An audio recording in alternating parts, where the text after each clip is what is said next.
আসসালামু আলাইকুম। আজকে সর্বশেষ সংবাদ জানাবো আমি নুসরাত। প্রথমেই জানিয়ে দেব সংবাদ শিরোনাম। গণভোট আগে না হলে ফেব্রুয়ারির নির্বাচন গ্রহণযোগ্য হবে না বললেন ডক্টর তাহের। অনেক উপদেষ্টাকে তাদের কর্মকাণ্ডের জন্য জেলে যেতে হতে পারে বললেন ব্যারিস্টার ফুয়াদ। সাংবিধানিক আদেশ জারি করলে জুলাই সনদে স্বাক্ষর করবে এনসিপি। সর্বশেষ জানাবো কিছু উপদেষ্টাকে নিয়ে আপত্তি জামায়াত ইসলামের। শিরোনাম শুনলেন, এবারে বিস্তারিত। গণভোট আগে না হলে ফেব্রুয়ারির নির্বাচন গ্রহণযোগ্য হবে না বললেন ডক্টর তাহের। জাতীয় নির্বাচনের আগে গণভোট আয়োজন না করলে আগামী বছরের ফেব্রুয়ারিতে অনুষ্ঠিত নির্বাচন গ্রহণযোগ্য হবে না বলে মন্তব্য করেছেন জামায়াত ইসলামীর নায়েবে আমির ডক্টর সৈয়দ আব্দুল্লাহ মোহাম্মদ তাহের। বুধবার ২২ অক্টোবর সন্ধ্যায় রাষ্ট্রীয় অতিথি ভবন যমুনায় প্রধান উপদেষ্টা ডক্টর মোহাম্মদ ইউনূসের সঙ্গে বৈঠক শেষে সংবাদ ব্রিফিংয়ে তিনি একথা বলেন। তাহের বলেন, গণভোট জাতীয় নির্বাচনের মৌলিক ভিত্তি, এটি আগে হওয়া জরুরি। একদিনে নির্বাচন ও গণভোট হলে আইনগত জটিলতা সৃষ্টি হবে। তাই আমরা চাই নভেম্বরের শেষ দিকে গণভোট অনুষ্ঠিত হোক, এরপর নির্বাচন নিয়ে পর্যাপ্ত সময় থাকবে। তিনি অভিযোগ করে বলেন, বিএনপি জনচাপের মুখে গণভোটে রাজি হলেও তারা একদিনে ভোটের কথা বলে বিভ্রান্তি তৈরি করছে।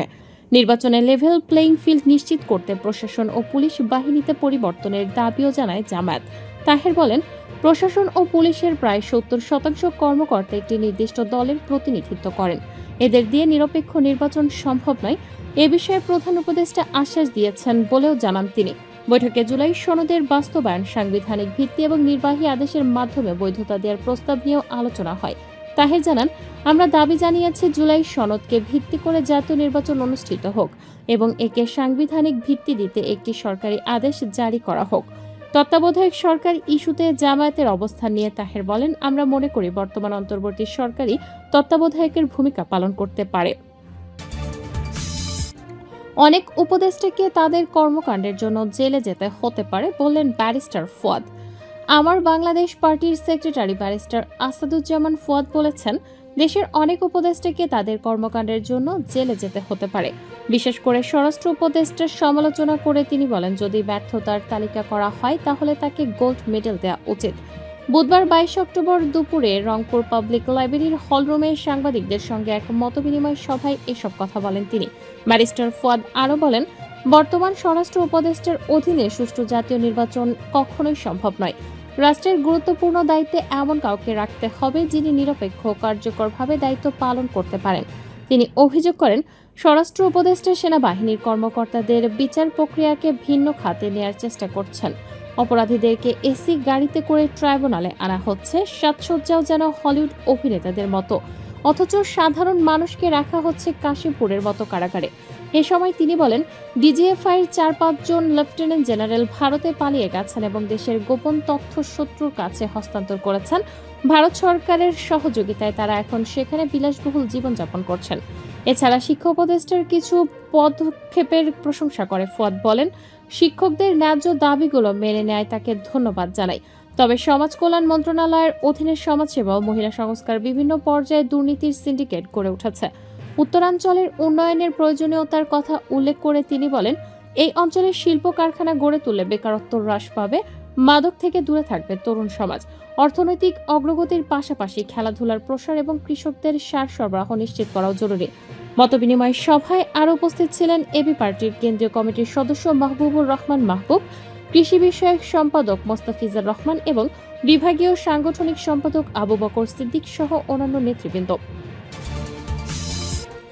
সাংবিধানিক আদেশ জারি করলে জুলাই সনদে স্বাক্ষর করবে এনসিপি। জাতীয় নাগরিক পার্টির আহ্বায়ক নাহিদ ইসলাম বলেছেন, জুলাই সনদ বাস্তবায়ন কিভাবে হবে সে সম্পর্কে নিশ্চয়তা পাওয়ার পর এনসিপি সনদ স্বাক্ষর করবে। এক্ষেত্রে জুলাই সনদ নিয়ে আমরা একটি সাংবিধানিক আদেশের কথা বলেছি, যে আদেশ ডক্টর মোহাম্মদ ইউনূস সরকার প্রধান হিসেবে উনি জারি করবেন। এটি জারি করার অধিকার প্রেসিডেন্টের নেই। বুধবার ২২ অক্টোবরের সন্ধ্যা ৬:৩০টার দিকে অন্তর্বর্তী সরকারের প্রধান উপদেষ্টা অধ্যাপক মোহাম্মদ ইউনূসের সঙ্গে সাক্ষাৎ শেষে রাষ্ট্রীয় অতিথি ভবন যমুনা থেকে বেরিয়ে সংবাদ ব্রিফিংয়ে এসব কথা বলেন তিনি।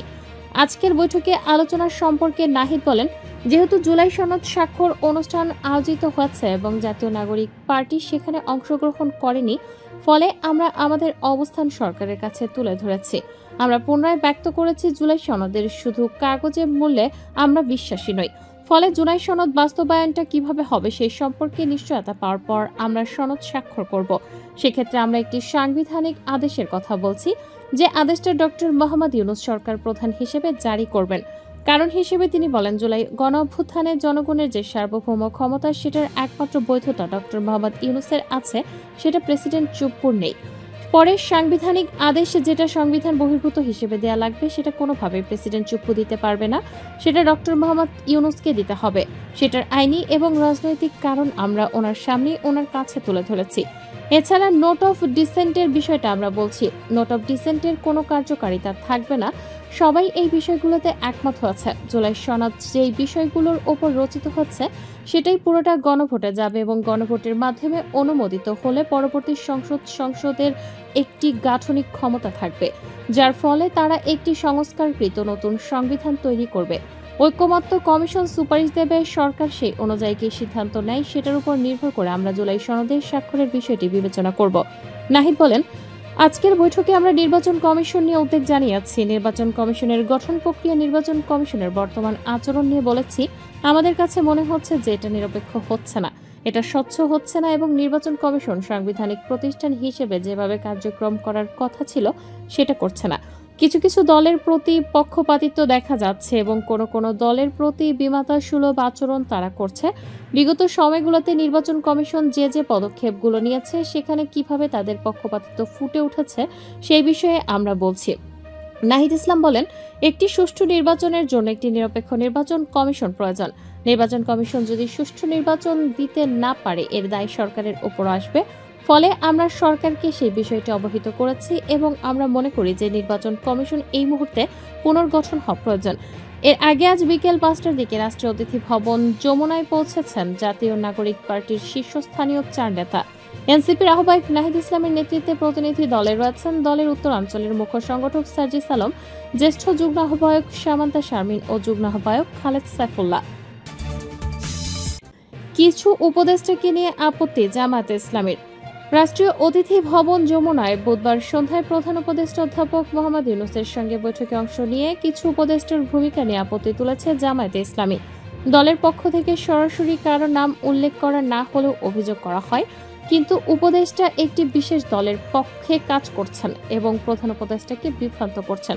বৈঠক শেষে সাংবাদিকদের মুখোমুখি হয়ে জামায়াতের নায়েবে আমির সৈয়দ আব্দুল্লাহ মোহাম্মদ তাহের বলেন, সব উপদেষ্টার বিষয়ে নয়, আমরা কয়েকজনের ব্যাপারে বলেছি তারা প্রধান উপদেষ্টাকে বিভ্রান্ত করছে বলে মনে করি।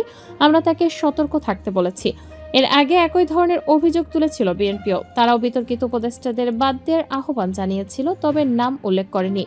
বৈঠকে কোনো উপদেষ্টার অপসারণ দাবি করা হয়েছে কিনা এমন প্রশ্নের জবাবে তাহের বলেন, আমরা এখনই অপসারণ চাইনি, কেবল দৃষ্টি আকর্ষণ করেছি। সময় দিচ্ছি, পরবর্তীতে কি করব সেটা ভাবছি। তত্ত্বাবধায়ক সরকারের দাবি না তুললেও জামায়াত জানিয়েছে তারা সুপ্রিম কোর্টের রায়ের অপেক্ষায় রয়েছে। তাহের বলেন, রায়ে যদি কোনো ব্যত্যয় না হয় তাহলে এই অন্তর্বর্তী সরকারি তত্ত্বাবধায়কের ভূমিকা পালন করবে। তবে জুলাই সনদ বাস্তবায়ন নিয়ে দলের অবস্থান পরিষ্কার করেছে জামায়াত। তারা চায় একটি সরকারি আদেশের মাধ্যমে এই সনদকে সাংবিধানিক মর্যাদা দেয়া হোক। তাহের বলেন, অধ্যাদেশ দুর্বল, আদেশের মাধ্যমে সাংবিধানিক বৈধতা দেওয়া সম্ভব। আমরা আমাদের এক্সপার্ট কমিটি এবং ঐকমত্য কমিশনের এক্সপার্টদের সঙ্গে বসে এই সিদ্ধান্তে এসেছি। তার দাবি, এ বিষয়ে প্রধান উপদেষ্টাও একমত হয়েছেন এবং প্রয়োজনীয় উদ্যোগ নেওয়ার আশ্বাস দিয়েছেন। বৈঠকে আরও আলোচিত হয় জুলাই সনদ বাস্তবায়নের সময়সূচি, নভেম্বরের শেষ দিকে গণভোট আয়োজনের পরিকল্পনা, এক্সট্রা কনস্টিটিউশনাল অ্যারেঞ্জমেন্ট বাস্তবায়নের রূপরেখা নিয়ে। তাহের বলেন, প্রধান উপদেষ্টা বলেছেন এই সনদ বাস্তবায়ন না হলে এত পরিশ্রম অর্থহীন হয়ে যাবে। তিনি যথাযথ উদ্যোগ নেবেন বলেও আশ্বাস দিয়েছেন। বৈঠকে জামায়াতের 4 সদস্যের একটি প্রতিনিধি দলের নেতৃত্ব দেন সৈয়দ আব্দুল্লাহ মোহাম্মদ তাহের।